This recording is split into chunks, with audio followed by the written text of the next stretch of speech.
बड़ी बड़ी हस्तियां पैदा की। इसलिए जब यहां का वोटर वोट करता है तो वो कई सारी चीजें नजर में रखता है और रखनी चाहिए।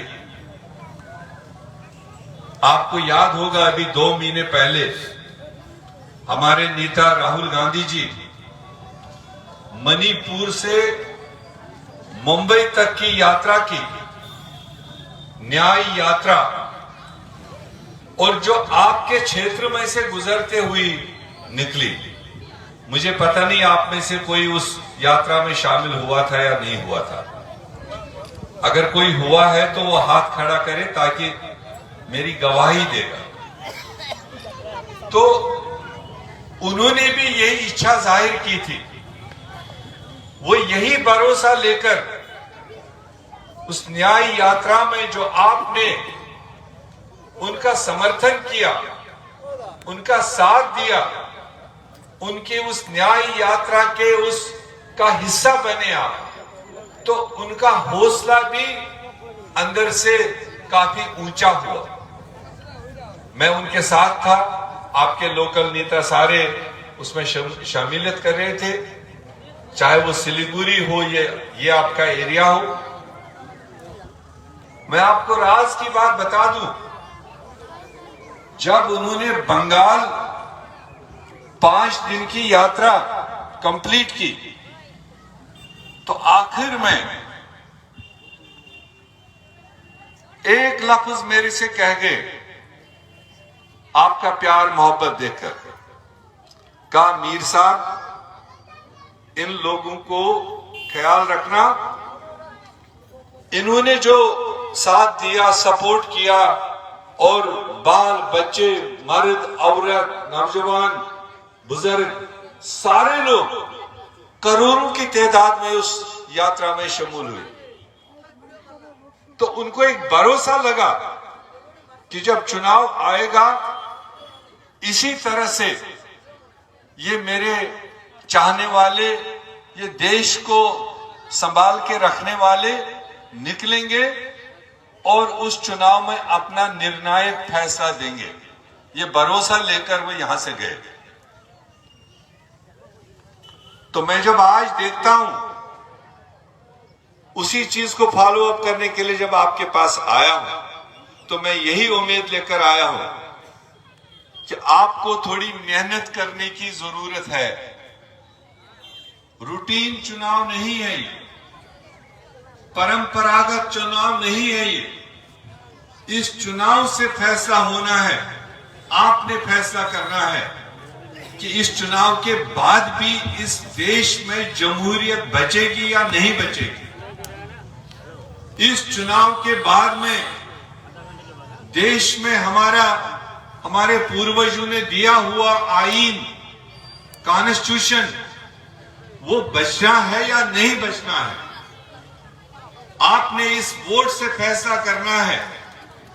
क्या इस वोट के बाद, 2024 के वोट के बाद भी कभी हमें जिंदगी में वोट करने का मौका मिलेगा या नहीं मिलेगा?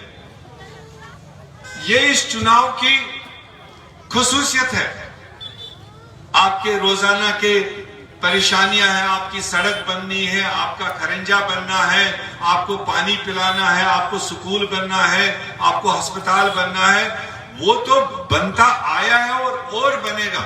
मगर सवाल है कि हमारा वजूद इस मुल्क का जमहूरियत बचेगा या नहीं बचेगा। ये चीज को देख करके हमने वोट करना है। और जो इस हिंदुस्तान की खूबसूरती है, जो सदियों से इस मुल्क की खूबसूरती रही है, वो है हिंदू, मुस्लिम, सिख, ईसाई, बौद्ध।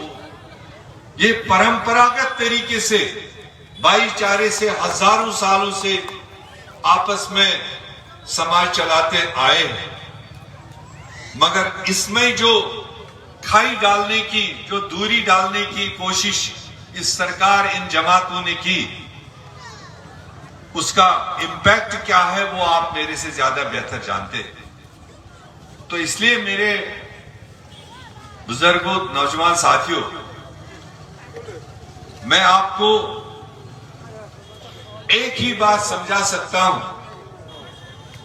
ये जो गठबंधन इंडिया ब्लॉक हिंदुस्तान में बना, ये क्यों बना? कल तक शायद कांग्रेस का वर्कर लेफ्ट को वोट नहीं करता था, लेफ्ट वाले कांग्रेस को नहीं करते थे, झंडा नहीं उठाते थे। मगर आज क्यों आप ये कांग्रेस और लेफ्ट का झंडा साथ साथ दिख रहे हैं और इकट्ठे हम वोट करने क्यों जा रहे हैं? जहां लेफ्ट का कैंडिडेट होगा उसको तमाम कांग्रेस के जन वोट करेंगे, दिल से करेंगे, और जहां कांग्रेस का कैंडिडेट होगा वहां पर लेफ्ट के तमाम जो उनके एलिमेंट है वो कांग्रेस को वोट करेंगे। ये भरोसा लेकर हम आपके पास आए हैं। और ये क्यों बनाना पड़ा? एक बहुत बड़ी हवा चलाई जा रही थी कि भारतीय जनता पार्टी बहुत बड़ी पार्टी है, ये बहुत बड़ी का कोई मीटर से नापता नहीं था कि ये कितनी बड़ी पार्टी बन गई जुमा 8 दिन में। आज से 15 साल पहले इनके 2 MP थे, आज वो 303 MP पर है। और फिर कह रहे हैं कि ये बहुत बड़ी पार्टी है, उसका दिमागों पर असर डालते हैं हमारे लोगों पर। अरे ये तो बहुत बड़ी पार्टी है, कहां इसके साथ मुकाबला करो। अब बड़ी किस किस तरह से है? देश को लूटा, पैसा लूटा, बैंक लूटे, उसमें वो बड़े हैं, वो हम मान सकते हैं। मगर जनता के सपोर्ट से ये बड़े हैं, हम ये मानने के लिए तैयार नहीं है। ये भारत देश है और उसका मीटर जब हमने चेक किया कि जनता का समर्थन देश में इनको कितना है, कितनी बड़ी पार्टी है ये, तो उसके लिए हमारे पास 2019 के चुनाव का वोट परसेंटेज है जो आज से 5 साल पहले हुआ, पूरे भारतवर्ष में हुआ। 543 सीटों के पर चुनाव हुआ और उस चुनाव में से जो वोट लेकर आए वो पूरे 100 में से 29% वोट वो देश में हासिल किए। कितना? आप लोग अगर यही है मुझे जवाब दो, कितना परसेंट लेकर आए? जवाब ही नहीं दे रहे। अरे जोर से बोलो, कितना परसेंट लेकर आए? अगर समझ मेरी बात आ रही, ये साइड तो बोल ही नहीं रहा। कितने परसेंट लेकर आए? समझ आ गया ना? अब वोटों से जब हम उनको नापते हैं या तोलते हैं, ओ बच्चों इनको बोलो 2 मिनट खामोश करो। पैसे से जब आप तोलोगे तो बड़ी पार्टी है, क्योंकि सबसे बड़ा लूट उनने किया है, गरीबों का खून चूस लिया, वो हम मान सकते हैं। मगर जब आप जनता की समर्थन से उनको नापते हो, वोट से नापते हो, जोर से बोलो, अगर 100% में से 29% उन्होंने वोट लिया, 100 में से 29 निकालो, कितना बचता है पीछे? अरे आप तो समझदार लोग हैं, मैंने पहले ही कहा, रविंद्रनाथ टैगोर की सरजमीन से मैं बात कर रहा हूं। 100 में से 29 निकालो, फिर कितना बचता है? वो बीच वाले नहीं बोल रहे हैं। जब आप यहां नहीं बोलोगे मेरे सामने, फिर घर जाकर भी नहीं बोलोगे, तो फिर फायदा इस सभा का कुछ भी नहीं हुआ।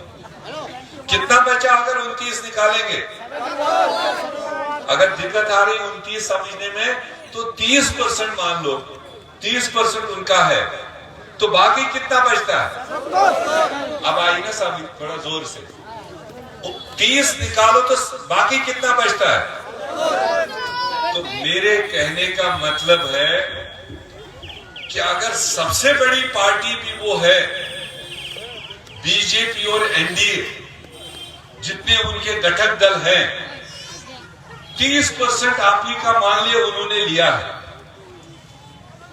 तो 70% देश में वो वोटर है, वो जनता है जिन्होंने बीजेपी या उनके प्रोग्रामों को माना नहीं है। ये मानते हो आप या नहीं मानते हो? 70% लोगों ने उनको नहीं माना। वो 70% कौन है? वो कांग्रेस है, वो वामपंथी है, वो केजरीवाल है, वो एनसीपी है, शरद पवार है, वो आपका तमिलनाडु का डीएमके है, वो महाराष्ट्र का क्या कहते हैं शिवसेना है, वो जम्मू कश्मीर का नेशनल कॉन्फ्रेंस है, बिहार का लालू है, यूपी का अखिलेश यादव है। अब आपको समझ आने लगी। अगर एक तरफ बीजेपी, आरएसएस, जनसंघ और उनके घटक दल जो उनके जोली में है, नीतीश जैसे लोग, तब भी वो सब मिलाकर अभी देश में 30% है। कितने? और जो इस साइड है, जो घटक इस वक्त आपके सामने बैठे हैं, जिसको इंडिया ब्लॉक कहते हैं, ये इंडिया ब्लॉक उन बाकी 70% आबादी का 70% वोट बैंक का एक घटक बना। तो अब अगर आप मुकाबला करेंगे तो 30% वाला बड़ा है या 70% वाला बड़ा? अभी भी पूरा नहीं समझा। मैंने सोचा था सारे हाथ खड़े हो जाएं। 30% वाला बड़ा है या 70% वाला बड़ा? आई ना समझ? तो ये 70% वाले घर का उम्मीदवार मनीष तमांग आपके सामने है। ये अकेला नहीं है। ये इस 70% के उन सारे घटकों की तरफ से, उन सारे पार्टियों की तरफ से, ये एक प्रोफेसर जो दिल्ली यूनिवर्सिटी में पढ़ाता है, ये भी, उसकी मिसेज भी, और आप सबके लिए नया, और आप सब इसके लिए नए और साफ शफाफ आप दोनों रिश्ता मिलाओगे, आपको बहुत दूर तक ये काम आएगा। ये जुमा 8 दिन के लिए कैंडिडेट नहीं है। इसकी उम्र भी सिर्फ खाली 50 साल होने